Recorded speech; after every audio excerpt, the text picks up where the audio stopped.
What's up? What's up? These are the ultimate stats for the channel. We have about 1 year's worth of data. Now keep in mind that the channel is 2 years old, but I only selected 12 random months. Let's see what the data shows. All right, so the hands that are less than 33% win rate are the ones that are in dark red. And as you can see, we have Jack 5, Jack 3, 10-4. The birthday hand is no good. These are surprising because 8-7, these connectors tend to do pretty decent, but not so much with the 8-7.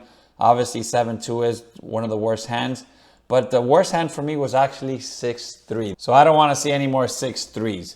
Now the next tier is 33% to 50%. So still less than 50% win rate, but at least you're winning 1 out of 3.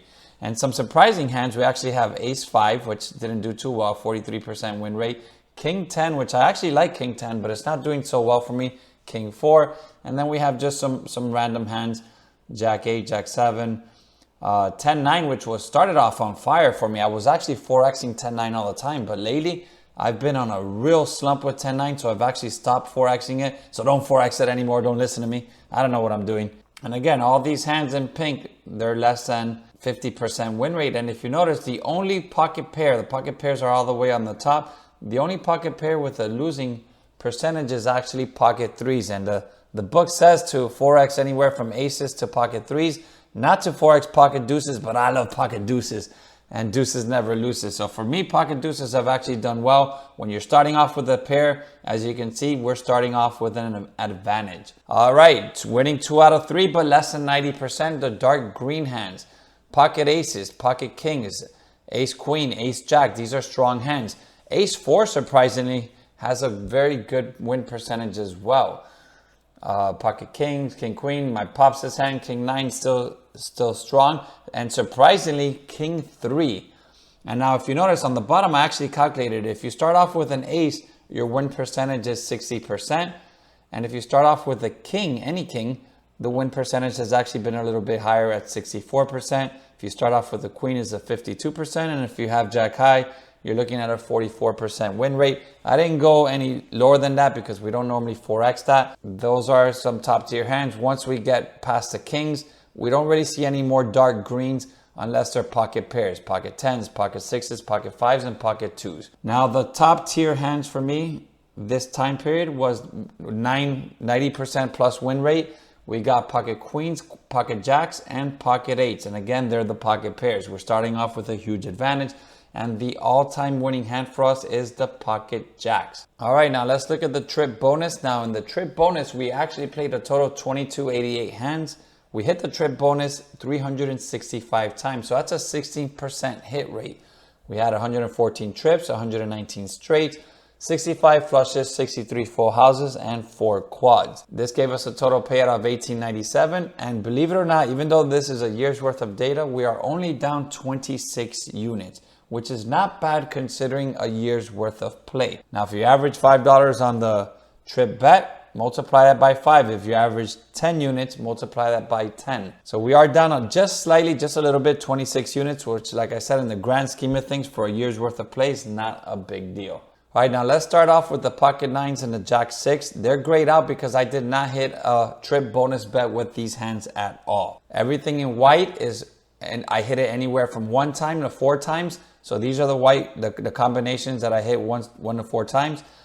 The green bet, I hit 5 to 9 times. So these are the hands that frequently hit, and you expect to see connectors, 9-8, 8-6, cards that you can usually make a straight with. We do have some cards that, like Jack 5, Jack 4, doesn't make sense, but they're up there anyways.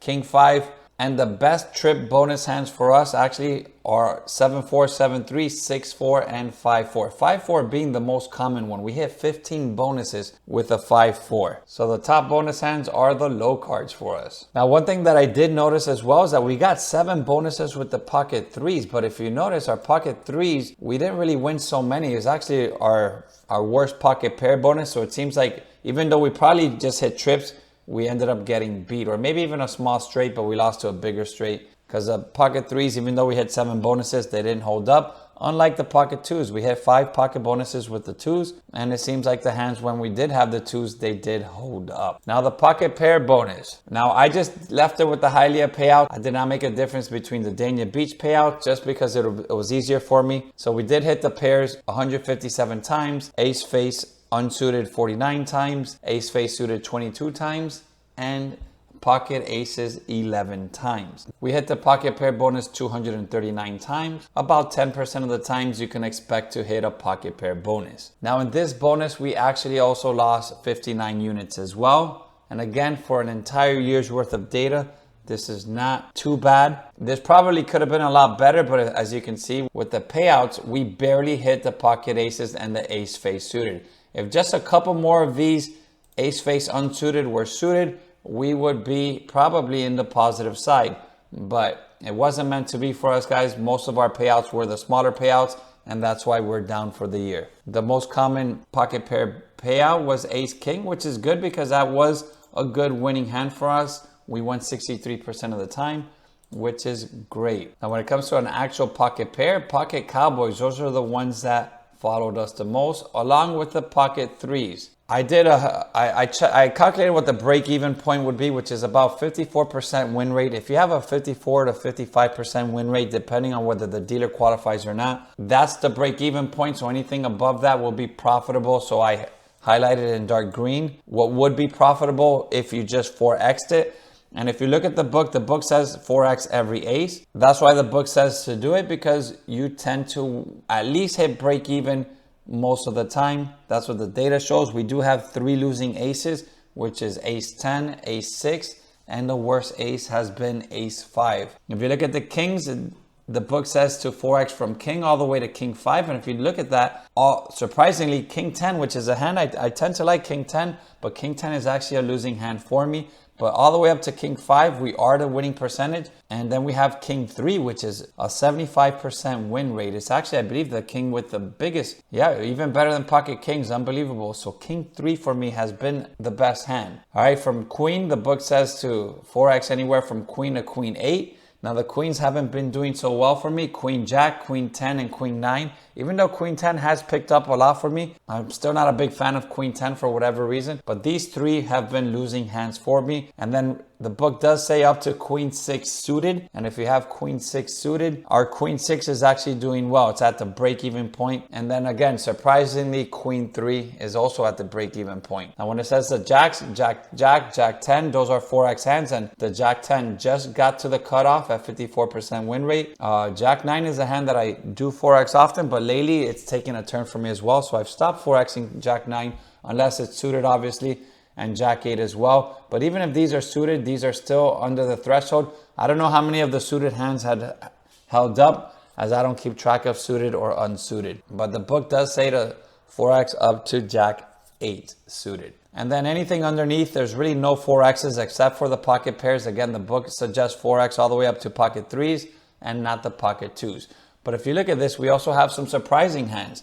10-7 has been a great hand for me. 10-5. I remember I had Bahama Joe one day telling me you can't make a straight without a 10 or 5. And 10-5 is actually at the break-even point for me. And that session, I think I won 3 10-5s. 9-5, 5-9, the working hand. Then a 9-5 work schedule. My pops' birthday has actually been pretty good, surprisingly, because that combination of cards does not seem like a good combination of cards. And again, 5-6, 6-4, 5-4. These hands here, definitely unexpected. Break even, and then the 6-4 and the 6-5 are at a great winning percentage as well. So the question I have for you guys, should I one day print out this, my own stats, take it to the casino and play and 4x every single one of the green hands and just hold off on all of the white hands? So for instance, if I have an ace 10, just hold off. Don't 4x it because it's under the 54% threshold.